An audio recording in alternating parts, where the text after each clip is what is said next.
Salut les gars, je suis très contente de vous retrouver aujourd'hui pour une nouvelle vidéo retour de vacances alors que tout le monde est en vacances. Je sais pas vous de quel team vous êtes, moi je suis partie en juillet.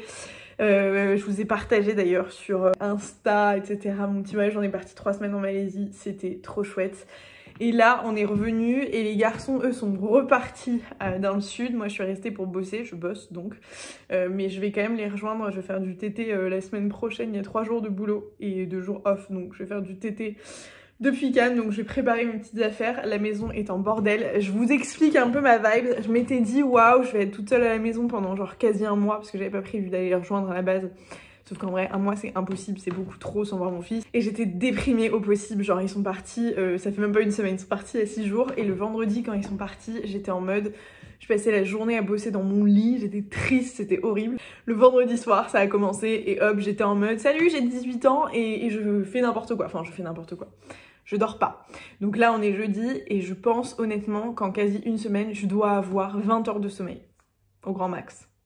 J'ai dormi genre 4 heures ce week-end, je sors tous les soirs, je rentre tard, je vis ma best life. Les garçons me manquent, je les appelle, machin, mais en vrai je me retrouve, je kiffe, je vois mes potes, je fais des trucs, je profite, je suis libre et en vrai ça fait du bien. Et il m'aura fallu presque 4 ans de ma vie de maman pour apprendre à savourer ces moments et à me retrouver comme j'étais avant avec plaisir. Et ça franchement, faut qu'on se le dise parce que il y en a pour qui ça n'arrive jamais, il y en a pour qui ça arrive très rapidement. Peu importe le temps que ça vous prend, vous finirez par vous retrouver et par être plus aligné avec vous-même. Moi ça me fait franchement mine de rien un bien fou. Je suis très contente de voir mes cheveux là, ils ont l'air tout beaux, je les ai pas coiffés, j'ai rien fait et en vrai pas mal. Au naturel comme ça, bref. L'appart est en bordel, y a rien qui est rangé, y a rien de tout ce que j'avais prévu de faire qui est fait, mais peu importe. Juste je profite et c'est très bien comme ça. Par contre, il y a quand même du boulot. Donc là, je suis en télétravail, c'est ma pause déj. Je vais en profiter pour préparer mes affaires pour le départ et je vais vous montrer des petits trucs parce que ça nous a sauvé la vie en road trip. Ce que je vais vous montrer, c'était genre vraiment game changer pour ce voyage à sac à dos. On est parti en sac à dos avec les garçons. J'ai une vidéo à retourner pour une marque. En gros, si jamais vous ne savez pas dans les collabs comment ça se passe, tu reçois un brief, parfois tu appelles ou pas à la marque, vous échangez, vous mettez d'accord sur l'intention créative, etc., etc.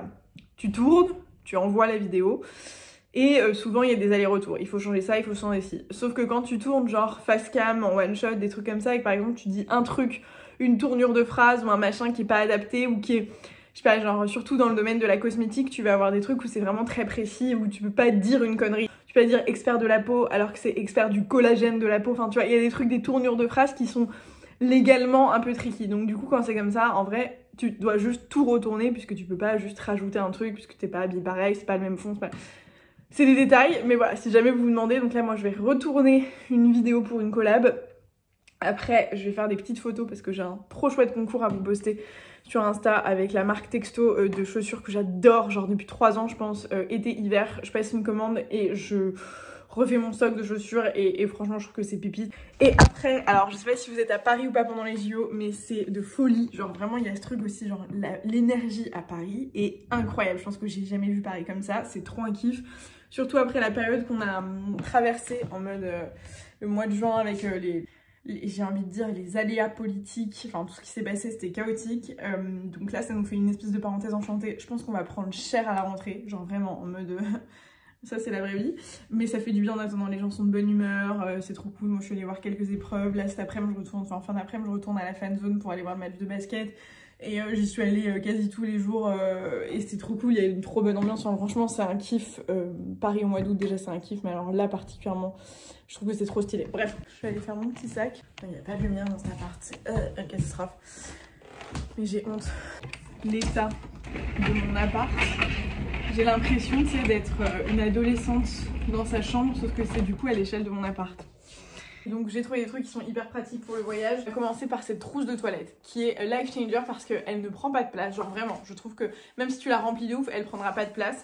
Mais elle est extrêmement pratique parce que tu peux l'accrocher à la salle de bain et surtout parce qu'elle a 1 million de rangements différents avec plein d'usages. Là t'as une pochette plastifiée ici, là t'as une très grande pochette, là t'as encore une autre pochette, enfin tu peux ranger plein de trucs et qu'elle est vraiment compacte, elle prend pas de place, elle est pratique, elle est toute plastifiée donc si tu fais, elle est toute, vous voyez le genre de tissu, donc si tu la salis, c'est en 3 secondes tu peux la nettoyer et elle reste nickel et trop pratique.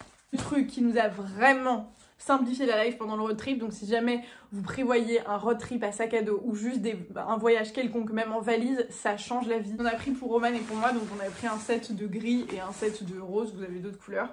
C'est, vous savez, des petits rangements comme ça, compartiments, pour compartimenter ton sac. Nous, en gros, donc on changeait de destination tous les 3-4 jours.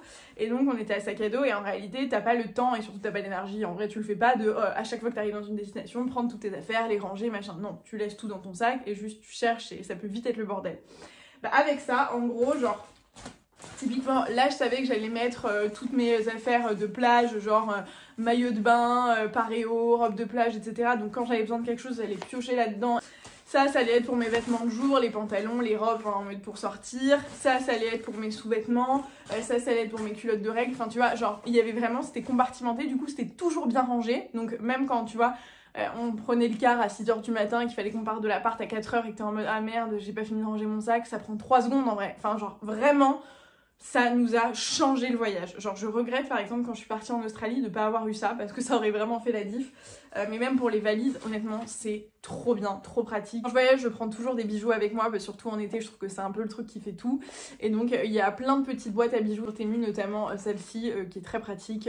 Et vous pouvez mettre des bagues, des boucles d'oreilles, des colliers, des bracelets, vous pouvez mettre votre vie. C'est compact, c'est pratique, c'est en sécurité, vous êtes sûr de pas abîmer vos bijoux et ça prend pas de place. Ça, pour ranger les brosses à dents de toute la famille, donc de Sandro, Roman et moi, et nos dentifrices, ça a été très pratique et pour pas les abîmer, pour pas qu'elles traînent dans les trousses de toilette et genre de trucs.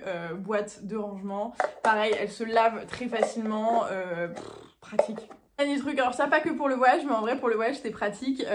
Alors nous on était, il y a ma mère qui était avec moi, donc on était 4, donc en vrai avec Sandro, ma mère, Roman et moi, on remplissait le truc, donc j'en ai pris 2, et puis ensuite du coup il y avait de la place pour un pour chaque. Mais c'est très pratique, pareil, pour pas avoir à déjà éparpiller tes lunettes, en mode t'as une paire, tu sais pas où tu l'as mis, tu ranges tout là, et avant de sortir, chacun se sert et... Voilà, c'est très très très pratique pour nos 18 heures d'avion, vous avez plein de ce genre de trucs. On a aussi pris, mais Roman est parti avec à Cannes, on a aussi pris la même chose mais version gonflable, donc pour que ça prenne pas du tout de place. Vraiment, genre c'est des trucs qui vont sauver mes prochains voyages, vraiment. Sur Temu, en gros, vous avez juste pas d'intermédiaire, genre c'est direct livré de l'usine à chez vous. Donc c'est aussi pour ça qu'il y a les prix tout bas. Je vais aller ranger un peu mon bordel, il y a du linge qui traîne, c'est honteux. Autre chose, parce que je suis la pire pour ça. Quand je vous dis on a, enfin pas la main verte, je pense que c'est un... On présente pas suffisamment ce qu'on est. On est des tueurs de plantes, de fleurs. C'est impossible pour nous de faire durer des trucs. Donc là notre Montserrat, je pense qu'elle est décédée. Enfin je sais pas. Donc je pense que je vais en acheter une fausse. En vrai il va falloir être lucide. Il y a que ça qui... il y a que ça qui tient ici. Ah si, un truc trop cool. Pendant les vacances, j'ai pu lire, genre vraiment, j'ai fini 3 livres que j'ai trouvé top et du coup en rentrant je me suis dit bah c'est cool, les garçons sont pas là donc c'est mine de rien j'aurais plus le temps de lire. Du coup je voulais aller m'acheter des livres, genre je m'étais dit vas-y je vais à la Fnac acheter des livres. J'avais juste moi celui-ci que je suis en train de terminer de Guillaume Musso qui est quelqu'un d'autre que j'ai presque fini, que je lis très facilement. J'avais prévu de passer à la Fnac, genre le jour même je vais descendre mes poubelles, en mode je descends mes poubelles et là... Au-dessus du local poubelle, il y a genre comme une étagère et je vois genre des dizaines de livres posés là en mode neuf, enfin genre en excellent état. Donc je pense que c'est un voisin qui a fait son tri. Donc du coup bah, je me suis servie, j'ai fait mon marché et en vrai j'ai pas besoin d'aller à la Fnac. Donc du coup si jamais vous cherchez un peu d'inspiration, alors je les ai pas lus donc je peux pas savoir si je vous les recommande ou pas. Le truc qui tombait trop bien c'est que c'est des auteurs que j'adore, donc je savais que ça allait me plaire. Vous avez Harlan Coben, des genres de polars tu vois, 6 ans déjà. Vous avez... Le couteau de Joe Nesbo, qui est pareil, encore un polar je crois. Mon amie Adèle de Sarah Pinborough. De Maud Ventura, mon mari. Laurent Gounel, Je te promets la liberté. Laurent Gounel qui est un auteur que j'adore pour tout ce qui est développement personnel. J'ai dévoré chacun de ses livres et ça je pense que c'est le seul que j'ai pas lu donc ça tombait trop bien vraiment. Complot, en vrai on est quand même sur beaucoup de romans policiers un peu... et puis Marc Lévy, L'horizon à l'envers. Voilà, donc en vrai je suis trop contente, ça tombait trop bien. Si vous avez des livres à me conseiller, je prends. Ou des podcasts à écouter. Alors l'été c'est pas la meilleure période parce que personne ne sort rien et c'est normal, mais voilà. D'ailleurs je m'étais dit aussi que pour le mois d'août j'avancerais sur moi. Vous savez, je vous avais dit que j'avais une idée de podcast tabou mais utile que je voulais lancer. Je m'étais dit au mois d'août je vais taffer comme une folle machin. Et en vrai bah, ça fait une semaine que je suis là toute seule et j'ai rien fait par rapport à ça. Je culpabilise pas pour la première fois de ma vie de pas taffer. Enfin, de pas taffer sur autre chose. Je suis contente de kiffer. C'est cool, ça fait du bien en vrai. Bref, allez, je bouge. Je suis là, je vous parle, mais en attendant, le temps passe. Deux salles, deux ambiances, la dame s'est changée. Du coup, j'ai tourné ma petite vidéo, j'ai fait ma petite modif, montage, tout ça. Et là, j'étais en train d'écrire à l'agent immobilière pour vous tenir un petit peu au courant. Je vous avais dit dans la vidéo d'avant, en gros, je vous parlais de l'idée du podcast plus du projet de rentrée qui était d'acheter un appartement. Que j'étais sur un truc, donc je vous en parle parce qu'il n'y a pas de sujet, même si c'est pas, effectivement, c'est pas fait, c'est quand même avancé. Si ça doit pas être fait, si ça doit pas se passer, ça se passera pas, mais a priori, on est quand même bien parti pour. Donc, c'est un appartement dans le sud, et je pars, j'y vais là quelques jours donc pour faire du TT et voir les garçons. Et donc moi je l'ai pas vu l'appart, c'est un truc de fou. En vrai je vous en reparlerai plus en détail de cette histoire, mais moi je l'ai jamais vu, c'est-à-dire que j'ai acheté un appart que je n'ai pas vu, mais que des personnes dont voilà, je fais confiance, les yeux fermés, l'ont vu, et voilà, mais donc j'aimerais bien quand même aller le voir, donc je suis hyper contente, je suis très excitée à l'idée de ça, c'est quand même un chouette projet qui est pas mal engageant, c'est un projet que je mène seule, enfin que je fais seule pour moi.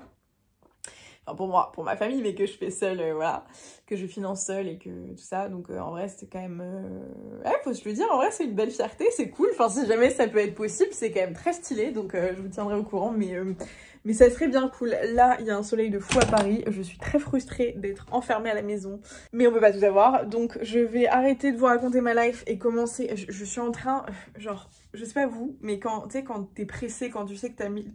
Ah, la tarte est prête, quand tu sais que t'as 1000 trucs à faire, c'est toujours là où tu trouves le temps de scroller sur TikTok et sur Insta pendant des heures. La base.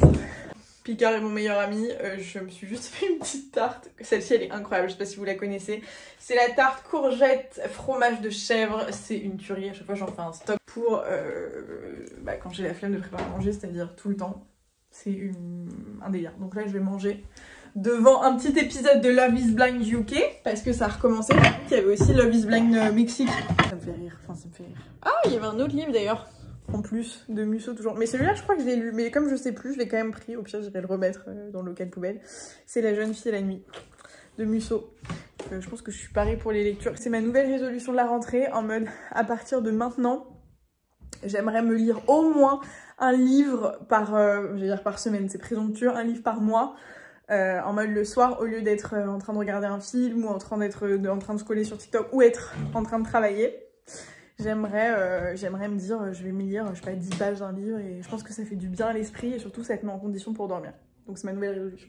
En attendant, je vais quand même regarder Love is Blind. Et je voulais surtout vous parler d'un truc en mode on va improviser un tabou mais utile version jeu déj. Donc voilà à quoi ressemble la tarte de chez Picard. C'est vraiment genre une tarte fine en mode pizza, mais un peu moins cheat meal, quoique je sais pas en termes de Nutri-Score, calories, et je m'en fous. Mais je voulais vous parler d'un truc, en vrai, parce que du coup je me rends compte de mon mood, et quand je regarde les dernières vidéos, enfin les vidéos qui remontent à genre il y a 6 mois, ou même avant, enfin tu vois, je me rends compte que, alors, je vous partageais des trucs pas ouf, et là je me rends compte que mon mood il est quand même plus sympa, donc pour plein de raisons. Wow, qu'est-ce que c'est ça, chez Long Train? Je me rends compte que mon mood il est quand même plus sympa pour plein de raisons, comme je vous disais, parce qu'à Paris il y a une atmosphère qui est cool, parce que c'est l'été, déjà l'été ça fait du bien à tout le monde, genre tu vois le mood en hiver et le mood en été est jamais le même. Mais aussi parce que je prends conscience et que j'ai pris conscience de plein de trucs ces derniers temps, ces derniers mois, et je me rends compte que je commence à me retrouver. Et donc je fais cette vidéo pour vous rassurer si jamais vous passez par là. Alors en général c'est quand même vachement lié à la maternité je trouve, mais ça peut être plein d'autres trucs, ça peut être une phase de ta vie où t'es en mode... genre je sais pas trop ce que je veux faire, je sais pas trop où je suis, ou alors à l'inverse tu sais où tu veux aller mais tu sais que ça prend du temps et t'as l'impression d'être un peu en mode sacrifice, machin. Mais en réalité, genre la vie c'est vraiment ça, genre c'est cyclique, tu vois, ça va pas, parfois c'est toi, parfois c'est des éléments extérieurs, enfin, c'est vraiment genre le sens de la vie. On est sur quelque chose de très philosophique, mais l'idée... Là, il y a quelques jours, je pense qu'elle m'en tiendra pas rigueur de parler de ça, mais ma meilleure amie qui m'a fait le plus beau cadeau du monde et qui a mis au monde une petite merveille il y a quelques semaines, a eu des sujets et voilà, vit la maternité et découvre la maternité. C'est la première fois, alors j'ai des amies, enfin des copines ou des copains qui ont des enfants, mais dont je suis pas aussi proche. Là, c'est comme ma sœur, c'est ma famille. Donc j'ai jamais vécu ça d'aussi près, à part avec ma grossesse, ma maternité, et voilà. Et là, de la découvrir dans ce nouveau rôle avec tout ce que ça implique, c'est-à-dire de bonheur, mais aussi de difficultés, de moments de stress, de moments de doute, et de la voir dans ces états que j'ai pu partager moi à des moments donnés, sauf que j'étais seule. Alors j'étais seule. Je veux dire, j'ai de la chance et j'ai toujours été entourée, mais c'est quand même pas la même chose quand les gens ne le vivent pas et qu'ils sont pas vraiment capables de le comprendre. Et là, moi, je crois, alors c'est jamais évidemment à 100%, mais je crois que j'arrive à comprendre comment elle se sent et j'espère, même si c'est jamais assez, j'espère que j'arrive à la soulager du mieux possible. Et surtout, je me rends compte que j'ai été à sa place et que j'ai cru que je m'en sortirais jamais et que j'avais l'impression que c'était le bout, du plus dur, du machin, mais que ça allait en fait, que tu oublies surtout, tu oublies les moments difficiles.